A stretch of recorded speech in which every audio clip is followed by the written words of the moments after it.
So, hello everyone, my name is Eva Siegmann. I'm working as a lead research scientist at the Institute for Advanced Computational Science at Stony Brook University. We're located on Long Island. And today I want to tell you a little bit about our experiences with the Minimod application on the Ookami cluster. And the work I'm going to show you today is work done mainly by one of our graduate students. His name is Eric Rout, and he's working in a group of Professor Barbara Chapman, Professor Harrison, and with Tony Curtis. The work he did was in cooperation with Total Energies, so together with Jonathan Anderson, Mauricio Araya-Polo, and Meng. Let's start with an introduction in what Ookami, so the cluster we used, actually is.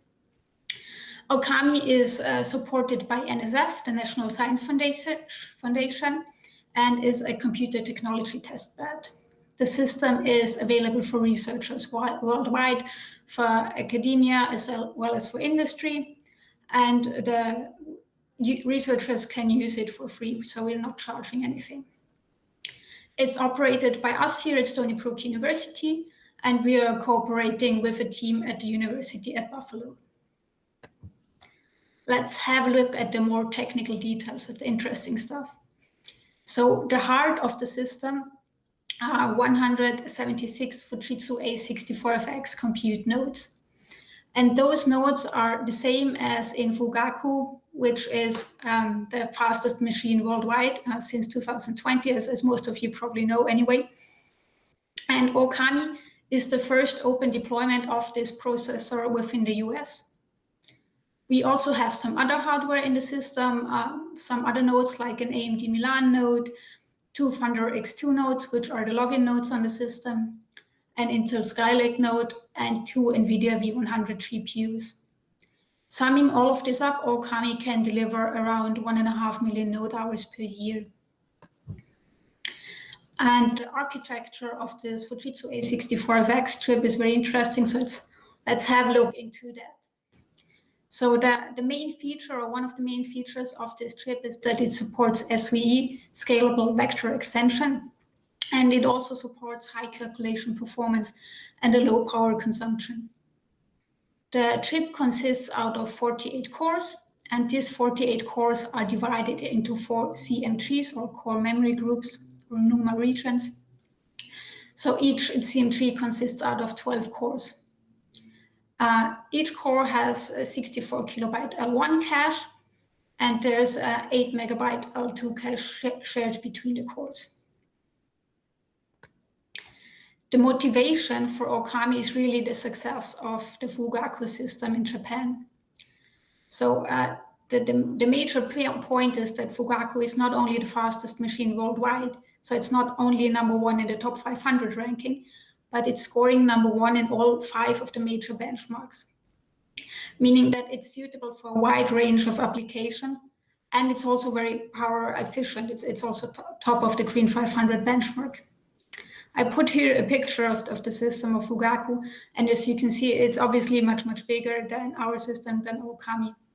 It has around 1,000 times more nodes. So the idea behind Ookami is not to have a huge computational cluster, but to give researchers access to this new technology and to let them port and tune their codes for A64FX. So let's get to the application we want to talk today about. It's called Minimod, and what this code is doing, it's calculating sound waves. So as you can see on the picture here, there's a boat which is sending sound waves down to the ground of the ocean. And then based on the reflection of these waves, an image is calculated.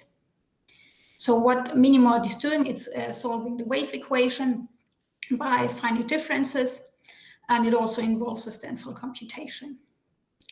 This code was developed by Total Energies, and the main goal of this, or the main idea behind Minimod, is to have something which can be used for testing new and emerging programming models and hardware. What Eric did in his work with the Minimod application is comparing OpenMPI and Legion runs. So probably most of you know what OpenMP is. Legion is developed by Stanford in cooperation with Los Alamos and NVIDIA, and it's a data-centric, task-based parallel programming model. It automatically extracts the parallelism out of a code, and it also has GPU support. Well, in this presentation today, we will not focus on the GPU implementation, but rather on the CPUs. On the bottom of this slide, you can see a schematic of how the simulation domain is divided for the OpenMP runs with the different threads, which are these small little grid cells you can see, and into the much bigger Legion tasks, where all of those have the same color. Here you can see the Wavefield solution that's actually calculated in a pseudocode. And on the right-hand side, you can see the simulation domain and how it's divided into these Legion tasks. In the inner domain in the inner simulation domain, a normal standstill is applied, and then you also have the boundary cells, so left, right, front, or bottom, and there PML, so a perfectly matched layer, has to be applied to get some damping on the boundary. So to prevent the waves of bouncing off. We carried out two different experiments, one with the MPI implementation and one with the Legion implementation. And there was a weak scaling experiment, and in a weak scaling experiment, the grid size per node is fixed and the number of nodes is increased. In the strong scaling experiment, the grid size in total is fixed and the number of nodes is increased. And there was one MPI rank, respectively one Legion processor per NUMA region. As I said, each node has 4 NUMA regions. You can see here also the specifications we used. So we used Ookami with the Fujitsu A64FX chip and some other details given here, as well as the software we used and the version numbers. Let's have a look at the weak scaling results. So we tried this for a different number of nodes, starting from 1 node up to 32 nodes. And in the second column, you can see the MPI results. So the runtime of the MPI simulation. And this was for 1 node, 20.4 seconds. And you can see that increasing the number of nodes gives the scaling is fine. So the runtime is not really increasing. It's more or less constant. On the third column, where we have the Legion results, we see a different result. So there you can see from 1 to 8 nodes, it's fine. So there's not a huge increase in runtime. But going from 8 to 16 nodes, it's nearly a double of runtime. And one other point is that we don't even have a result for the 32 node simulation. And that's because this simulation didn't even complete in time. So we don't have a data point there. It took so long. So summing up, the weak scaling results for MPI are fine. The scaling is good there. For Legion, there is an issue, especially if the number of nodes gets bigger than 8. And the strong scaling results, we can see here on the left-hand side the results for the throughput, for the MPI and for the Legion implementation. So the blue curve is the MPI results, and the orange one the Legion ones. The MPI throughput is competitive, so we see that that's okay. But for Legion, we see that there's a huge performance penalty. And we don't even have data points for more than 16 nodes. So we have this one for 16 nodes where we already see it's much worse than MPI, and we can't go any further. On the right-hand side, we have the speed up over 1 node. So the green line would be an ideal speed up, a linear one. And seeing the speed up for MPI implementation as before, confirming the results before, that's pretty okay. And for Legion, we see this damping, especially after 8 nodes, where the results get not better anymore. So summing all of this up, that I would say that the MPI results are fine, the scaling is fine, the scaling experiments we did delivered good results.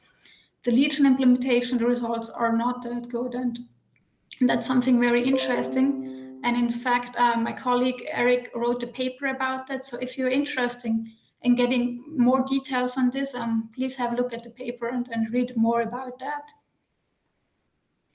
And with that, I want to sum up my presentation. And maybe some of you got interested in testing A64FX out for their own research. And in fact, you're very welcome to do that on Ookami. As I said, usage is free.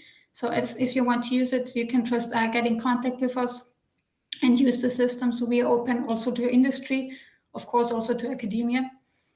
And there are several ways how we try to support our users for importing and tuning their code for this new technology.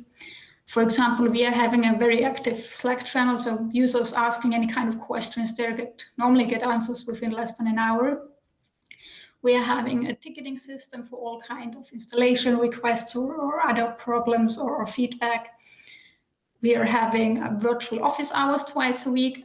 These are Zoom meetings where the Ookami project team is present, and users can just join there and ask questions or show any kind of issues they have, and we give them feedback and try to solve their problems. We also offer regular webinars about various tools. For example, we had an SVE webinar. We had webinars about different tools like Osaka, Liquid, Tau, and so on. We're trying to have a webinar around once per month. So I put the project webpage here, so please have a look there in case you're interested, or you can also directly get in contact with me. I put my email address here. With that, I want to thank you for your presentation and welcome to answer any questions which you might have.